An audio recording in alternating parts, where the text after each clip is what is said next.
Hello बच्चों, कैसे हैं आप लोग सब।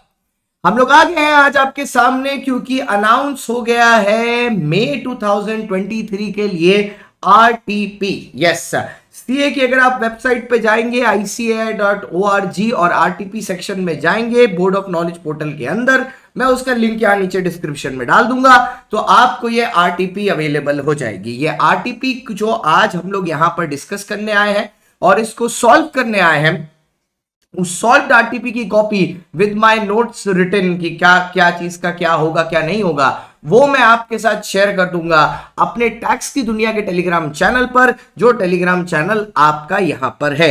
इससे पहले हम लोग वीडियो को शुरू करें, प्लीज वीडियो को लाइक कर लीजिए, बेल आइकॉन पे क्लिक कर लीजिए और चैनल को सब्सक्राइब कर लीजिएगा। जैसा कि आपको पता है सर, हर साल आरटीपी जब आती है तो कुछ अमेंडमेंट्स लेके आती है, लेकिन कुछ अमेंडमेंट्स इसमें ऐसी होती हैं जो ऑलरेडी दिसंबर 2022 में हो चुकी हैं। बट बात क्या है, क्योंकि मटेरियल जो मई 2023 के बच्चों को मिला है वो बेसिकली एक रीप्रिंट है without any edition, because materials are changed only once an year. तो उसमें वही सारी अपडेट वापस से होगी। जैसे फॉर एग्जांपल अगर आप आरटीपी लास्ट ईयर की कंपेयर करके देखो तो ये लास्ट ईयर ही आ चुका था, ये भी लास्ट ईयर का ही है, सेम विद दिस, ठीक है, and this and designated partner का चेंज, ठीक है। तो बेसिकली अगर आप अमेंडमेंट वाइज जाओ, ठीक है, तो एज ऑफ नाउ कोई ऐसा नया अमेंडमेंट तो है ही नहीं किसी में भी। मतलब जो मैं आरटीपी को देख पा रहा हूं आपके सामने ही, मैं भी आरटीपी खोल रहा हूं एकदम इंस्टेंट, क्योंकि ये सारे चेंजेस लास्ट टाइम ही आ गए थे, including the creation of special court and newly inserted section state. यहां से जो नया है, this is the new amendment, यहां से नया अमेंडमेंट है। तो जैसे हम लोग ने बोला था हम लोग डिस्कस करेंगे, हम लोग करेंगे। जैसे मैंने पहले भी बोला, चेंज सिर्फ एक होगा, वो है स्मॉल कंपनी की डेफिनेशन में जो 285 है। पहले ये डेफिनेशन थी 2:20, मतलब paid up share capital 2 crore था और टर्नओवर 20 करोड़ के आसपास था अपर लिमिट में।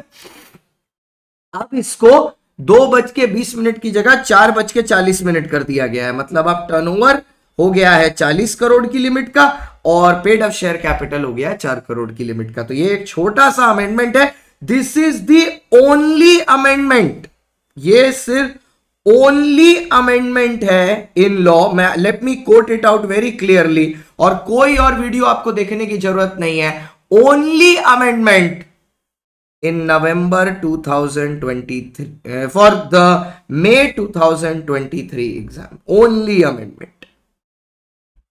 इसके अलावा कोई भी अमेंडमेंट आपके टर्म में नहीं हुई है, this is the only amendment,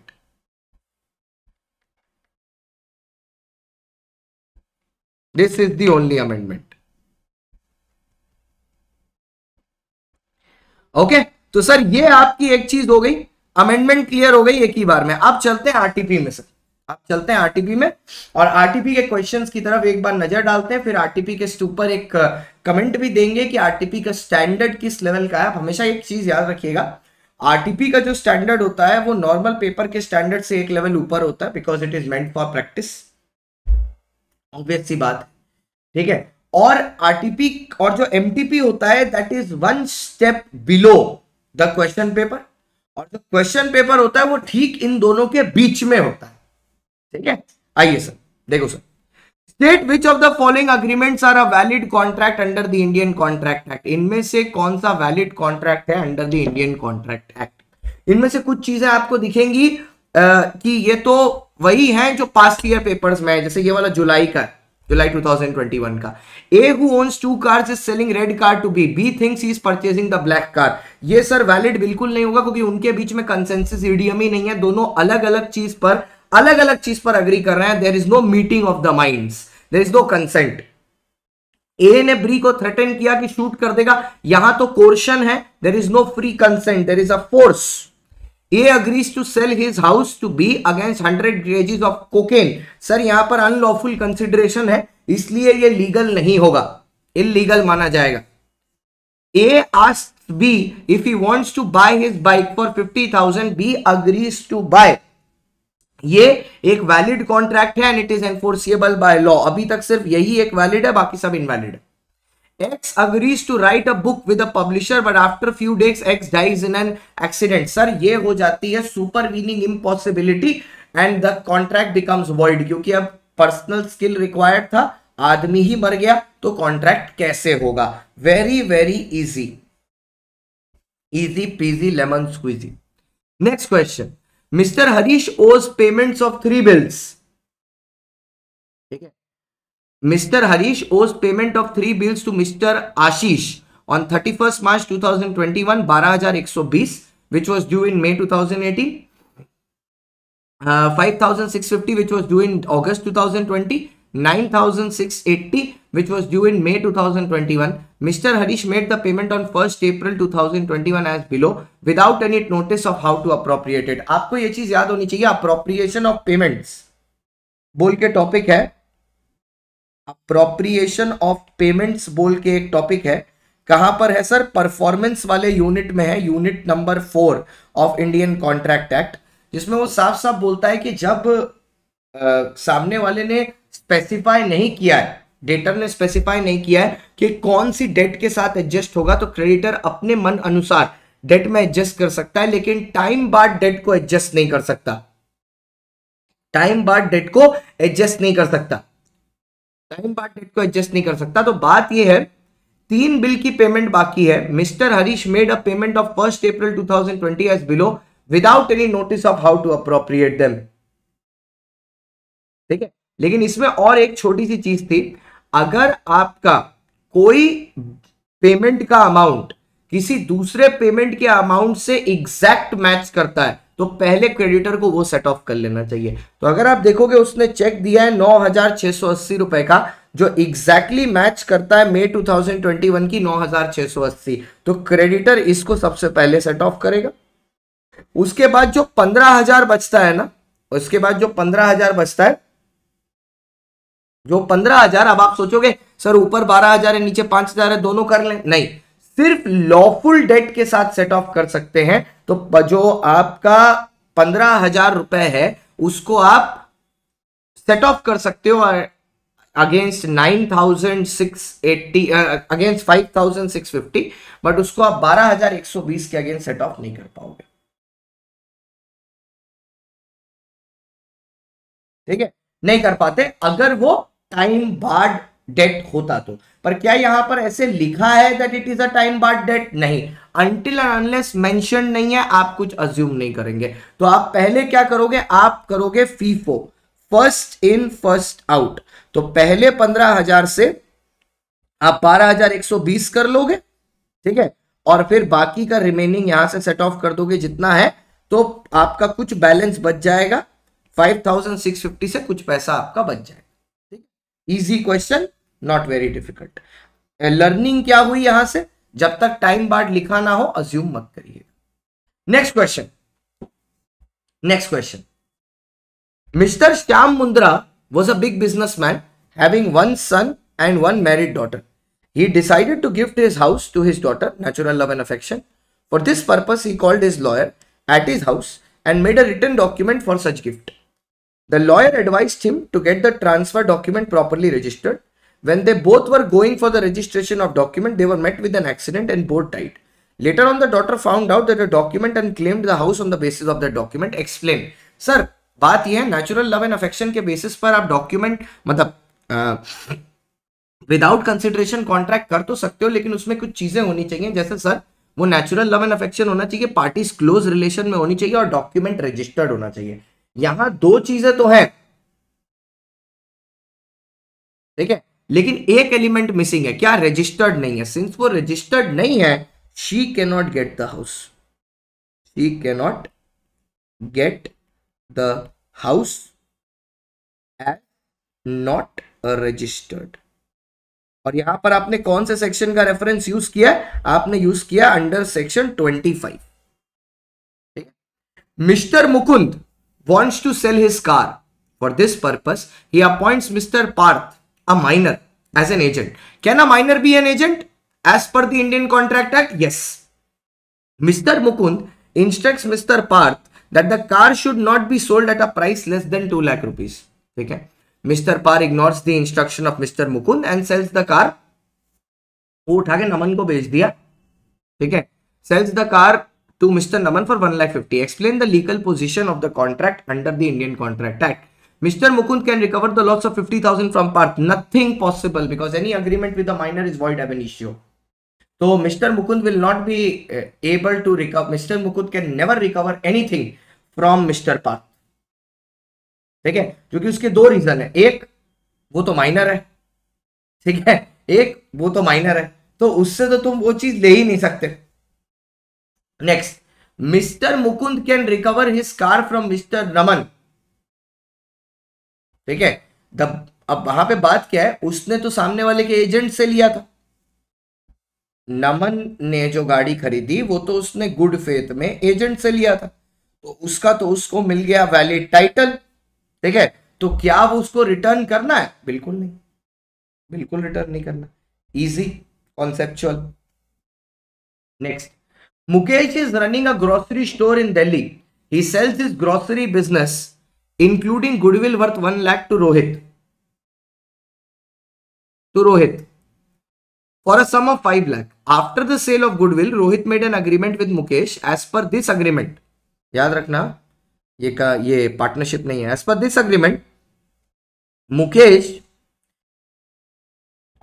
agreement, Mukesh cannot open another grocery store similar kind of business in whole of India for the next 10 years. However, Mukesh opens another store in the same city 2 months later. What are the rights available to Rohit regarding the restriction imposed on Mukesh with reference to the Indian Contract Act? Any agreement in the restraint of trade, ठीक है, is void.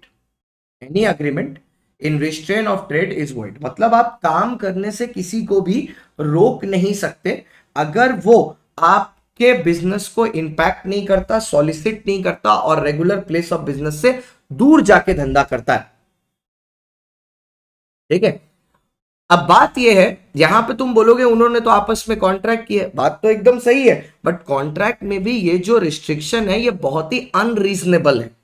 Because it is 10 years of not practicing the business, even when Mukesh is doing it 2 months later.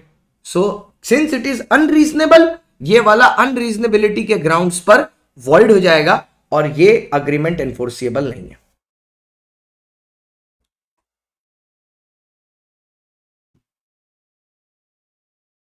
ठीक है. ये unreasonable नहीं. जरा सा पानी P low यार, बोलते बोलते थक गया.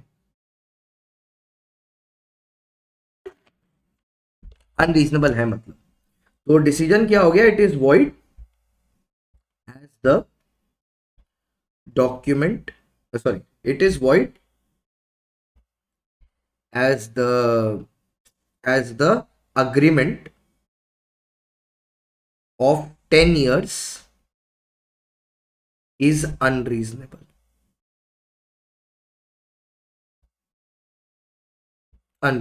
Next, sir, P left his carriage on D's premises.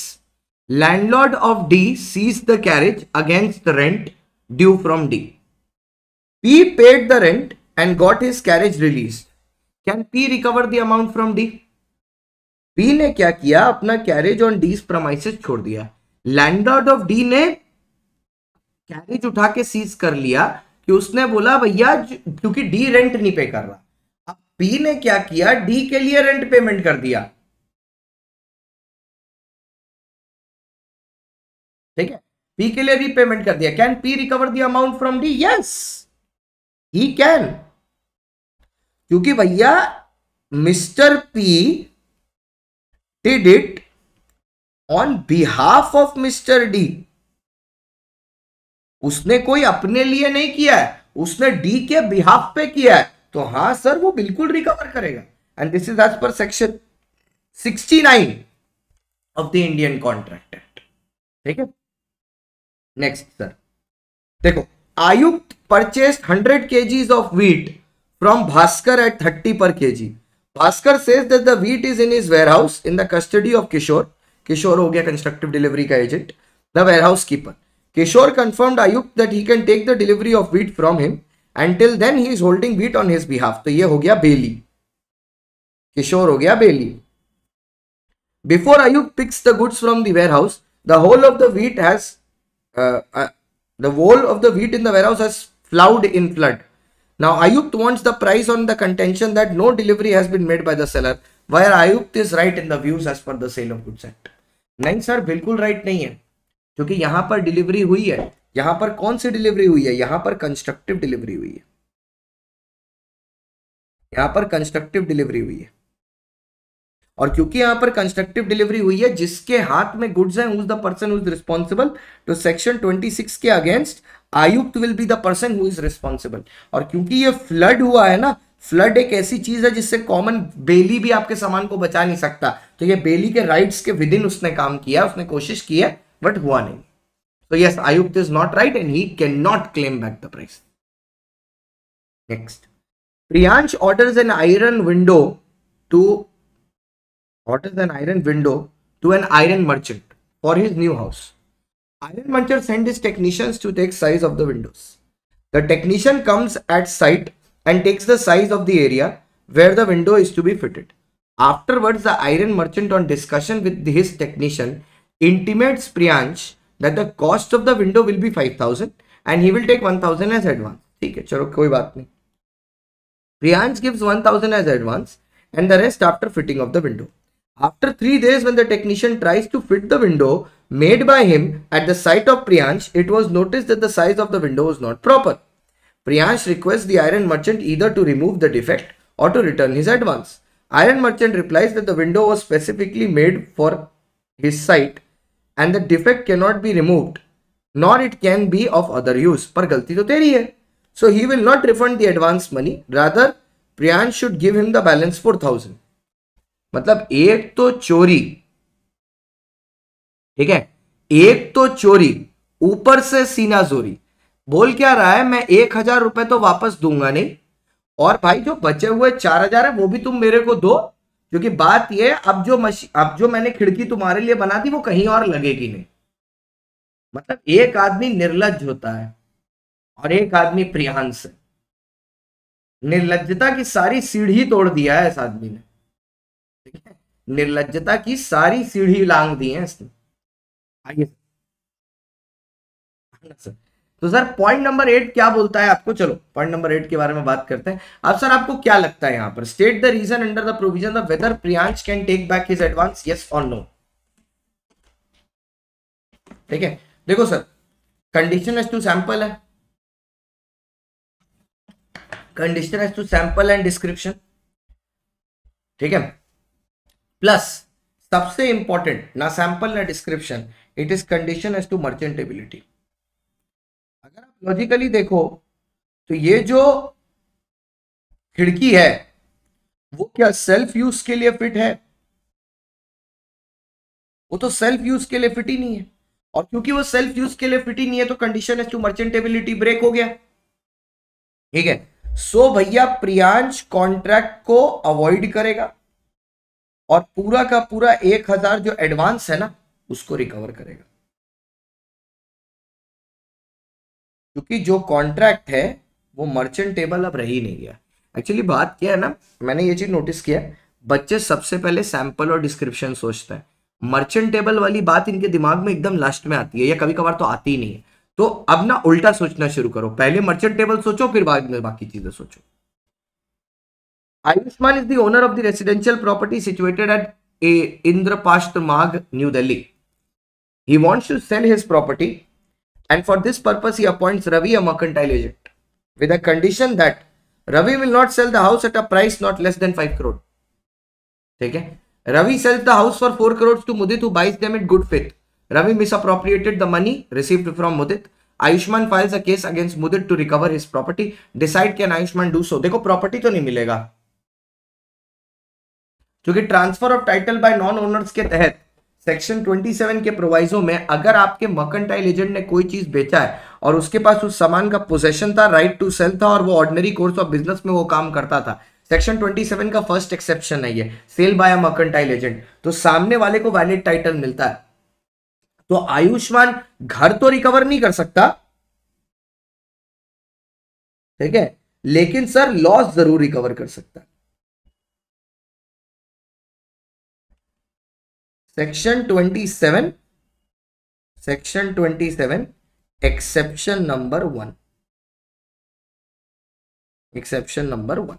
Next, A agrees to sell certain goods to B on a certain date on 10 days credit. The period of 10 days expired and goods were still in possession of A. B has also not paid the price of the goods. B becomes insolvent. ठीक है, मतलब A agrees to sell certain goods to B on a certain date on 10 days credit. उसने बोला भैया 10 दिन के credit पे देंगे. The period of 10 days expired and goods were still in possession of A. Okay. B has also not paid the price of the goods. उसने वो भी नहीं पेमेंट किया,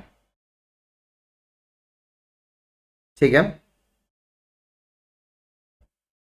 अनपेड सेलर हो गया. B has not paid the price of goods. B becomes insolvent. A refuses to deliver the goods to exercise his right of lien. Can he do so? The answer is yes. Lien exercise हो सकता है अगर CCI हो, credit period हो, credit period खत्म हो गया हो, पैसा ना मिला हो, कैश सेल हो, ठीक है, और पैसा ना मिला हो, या बायर इंसॉल्वेंट हो गया हो. जैसे यहां पर बायर इंसॉल्वेंट हो गया है and the money has not duly been paid, the right of lien can be maintained under section 47. बहुत इजी क्वेश्चन था सर. ये देखो सर, ये तो बच्चा वाला है, difference between sale and agreement to sale. ऐसे केस में आपको याद ये रखना है that the basis shall B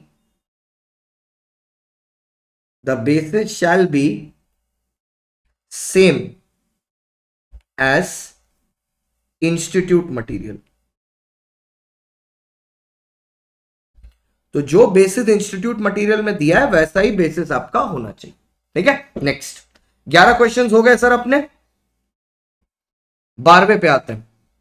mister Ram and Rahim are working as a teacher of Ishwar Chandra Vidyasagar higher secondary school and are also very good friends. They jointly purchased a flat which was given on rent to Mr. John. It was decided between landlords and tenants that the rent would be 10,000 per month inclusive of electricity bill. It means electricity bill will be paid by the landlords. The landlords by mistake did not pay the electricity bill for the month of March 2021. Due to this, the electricity department cut the connection. Mr. John has to pay electricity of 2,800 plus 200 and penalty to resume electricity. Mr. John claimed 3,000 from Mr. Ram, but Mr. Ram replied that he is liable for only 1,500. Mr. John said that Mr. Ram and Rahim are partners, therefore he can claim full amount from any one of the partners. Explain. Absolutely right है, joint promisors हैं ये, ठीक है, joint promisors हैं. अगर आपको याद हो सेक्शन नंबर 25 लगेगा, each partner is jointly and severely liable for the activities of other partners. तो पूरा का पूरा liability joint promisors को bear करना पड़ेगा. Answer is joint promisors, section 25 of the Indian Partnership Act, jointly and severely liable for the activities of all the other partners.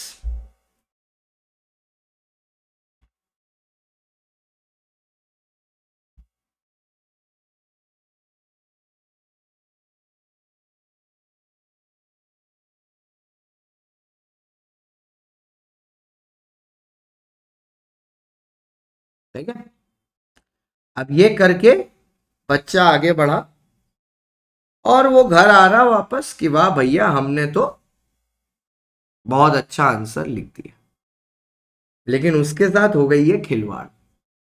क्या बताऊं, आप सेंटेंस की पहली लाइन ठीक से पढ़ो. Ram and Rahim are working as a teacher in Ishwar Chandra Vidyasagar high school and are also good friends. They jointly purchased a flat. भाई ये co-ownership है. This is not partnership, क्योंकि इसमें म्यूचुअल एजेंसी है ही नहीं. ठीक है, यही तो क्वेश्चन की ट्रिक थी कि पढ़ के आप सीधा देखो. होता क्या है ना, हमारा दिमाग कैसे प्रोग्राम्ड है, हमारा दिमाग पहले ना डिफिकल्ट चीज सोचता है. तो आपके दिमाग ने पहले क्या सोचा कि सर इसमें डिफिकल्ट चीज पूछी गई होगी हमको कि रिकवर कर सकता है कि नहीं, पर आपने ये तो देखा ही नहीं कि वैलिड एसेंशियली फुलफिल नहीं है. ये होता है वेरी गुड क्वेश्चन, ये होता है very good question, excellent question. Sir ये को ओनरशिप है, this is not partnership, hence only 1500 can be recovered from Ram, क्योंकि वो सिर्फ अपना शेयर देगा ना, रहीम का क्यों देगा? रहीम का शेयर रहीम में से काटो, यहां पर कोई इंडियन पार्टनरशिप एक्ट थोड़ी ना चल रहा है, तो को ओनरशिप। ठीक है, चलो सर नेक्स्ट सेक्शन 13, मतलब question number 13। Shyam Mohan and Keshav were partners, अब यहां पर ये क्लियर हो गया, ठीक है। In Nandan Nal Gokulwala and company, they mutually decided that Shyam will take responsibility to sell the goods, Mohan will purchase of goods for the firm, and Keshav will look after the accounts and banking department. No one will interfere in other department.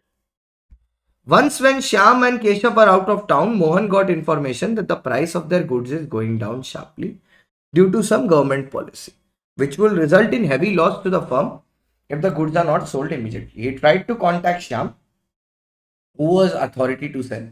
When Mohan couldn't contact Shyam, he sold all the goods at some reduced price to save the firm from the heavy loss. Emergency आ जाएगा 13 वाला. Thereafter, Shyam and Keshav denied accepting the loss due to the sale of goods at reduced price. As it is only Shyam whose express authority to sell goods discuss the consequences under the provision. हमेशा आपको ऐसा feel होगा कि एक से दूसरी तरफ लेके जा रहा है, ठीक है, बट आप एक नॉर्मल सी चीज समझो, इसमें आपका लगेगा सेक्शन 13 और उसका भी सब सेक्शन ई। अगर एक पार्टनर किसी इमरजेंसी सिचुएशन में फंसा है तो वो इमरजेंसी सिचुएशन में वो काम करेगा जो पार्टनरशिप फर्म के बेनिफिट के लिए है।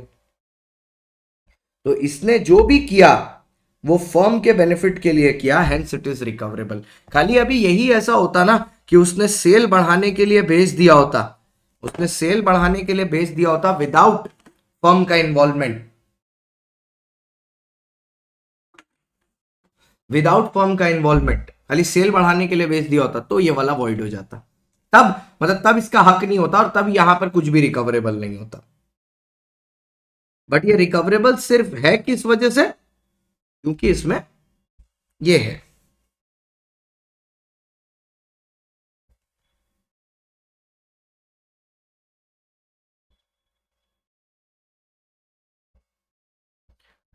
अप्रिशिएटेड।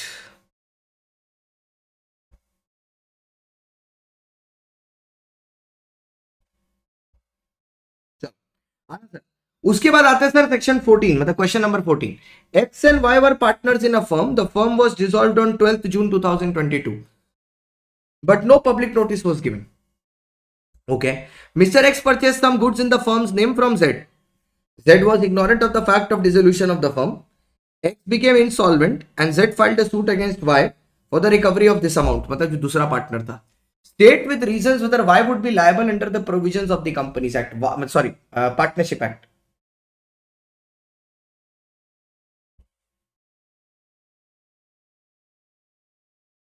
अब अगर आप देखो, इवन आफ्टर डिसोल्यूशन एक सेक्शन आता है जिसका नाम है सेक्शन नंबर 45, जो क्या बोलता है कि there is continuing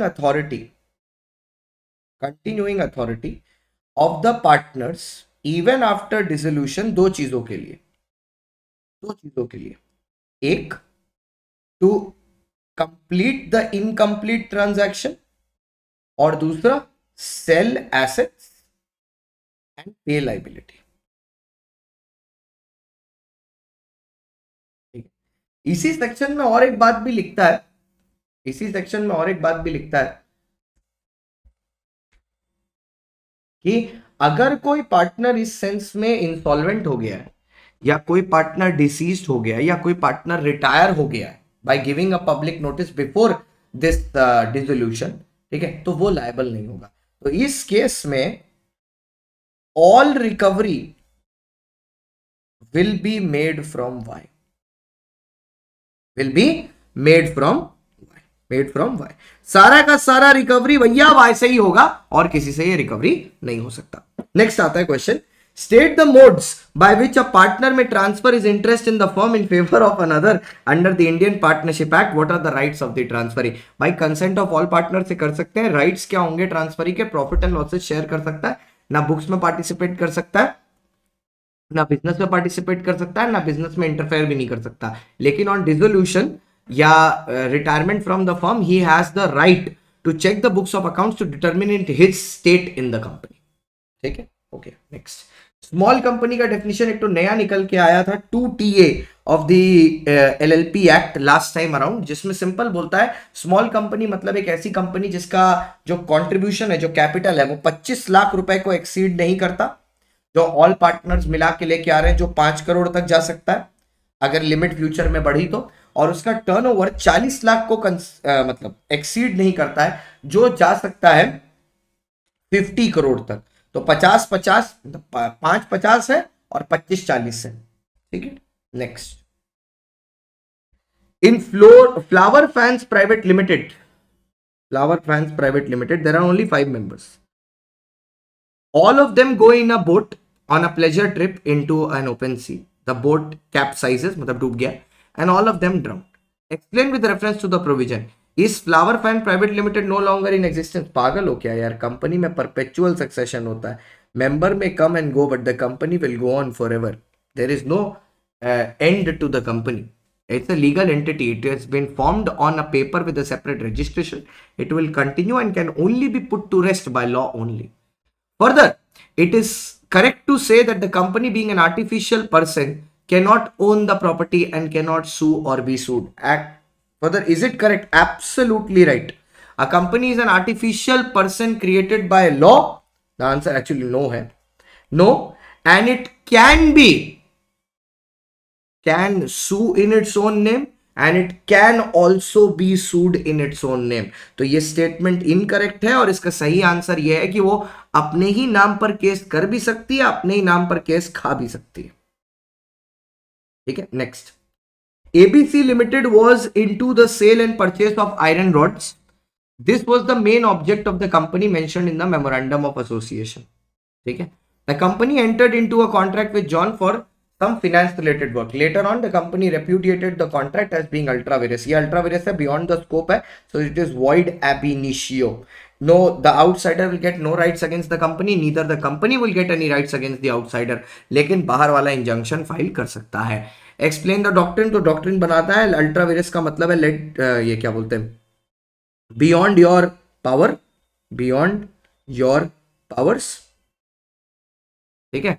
under the Companies Act what are the consequences? Consequences इतना है, कंपनी को कोई राइट नहीं मिलता किसी प्रॉपर्टी पर, ना आउटसाइडर कंपनी पर केस कर सकता है, ना कंपनी आउटसाइडर पर कर सकती है, लेकिन आउटसाइडर कंपनी के अगेंस्ट इंजंक्शन फाइल कर सकता है, restraining the company from the use of any such property which is acquired in that regard. पहले नीचे वाला देखते हैं. Explain the classification of company on the basis of control. Sir एक आएगा होल्डिंग कंपनी, एक आएगा सब्सिडरी कंपनी. ठीक है. एक होल्डिंग, एक सब्सिडरी. होल्डिंग आएगा 246, सब्सिडरी आएगा 287 और उसके साथ एसोसिएट आएगा 26. होल्डिंग कंपनी मतलब एक ऐसी company which controls, which has one or more subsidiary companies. Subsidiary company means a company where the holding company holds more than half of the total voting power or has the power to appoint the majority directors in the board.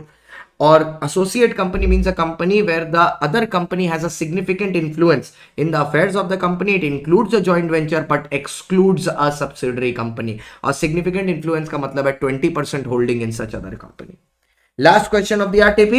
Articles of Association of XYZ Private Limited provides that the board of directors can take loan up to 5 lakh from the company by passing the board resolution. In that case, the loan amount is in excess of the limit. Special resolution is required. साफ साफ लिखा. Due to the urgent need of funds, BOD applied for loan in a reputed bank for 10 lakh without passing SR. BOD gave an undertaking to the banks that the SR has been passed from such loan. इन्होंने झूठ बोला है. तो ये problem क्या है? Indoor management की problem है. The bank will be protected and the Insiders will be liable. The bank on believing on such undertaking on demanding the loan kindly advice. Company को ये पैसा देना पड़ेगा क्योंकि ये आउटसाइडर का काम नहीं है कंपनी के इंटरनल मिसमैनेजमेंट के बारे में पता करना. The bank believed on the undertaking and there was no need to require any further and hence the bank needs to be compensated. Bank will be compensated, bank will be compensated. तो I hope आपको ये अच्छा लगा होगा lecture, ठीक है, और आपने सारी की सारी पूरी की पूरी आरटीपी का मतलब व्हाट शुड आई से पूरी की पूरी आरटीपी का मजा उठाया होगा। ये पूरी की पूरी आरटीपी नीचे जो टैक्स की दुनिया का टेलीग्राम चैनल है ऑफिशियल, वहां आपको मिल जाएगी। Thank you so much for watching. Please channel को सब्सक्राइब कर लीजिए। आज ही आरटीपी आई थी, मैंने आज ही अपने शेड्यूल से टाइम निकाल कर बिना ब्रेक लिए 10-15 मिनट इधर उधर एडजस्ट कर कर मैंने ये क्लास करके आपके लिए आरटीपी आज ही सॉल्व कर दी। इतना प्रोएक्टिव कंटेंट आपको सिर्फ इसी चैनल पर मिलेगा, तो प्लीज चैनल को सब्सक्राइब करना ना भूलें। Thank you so much for watching.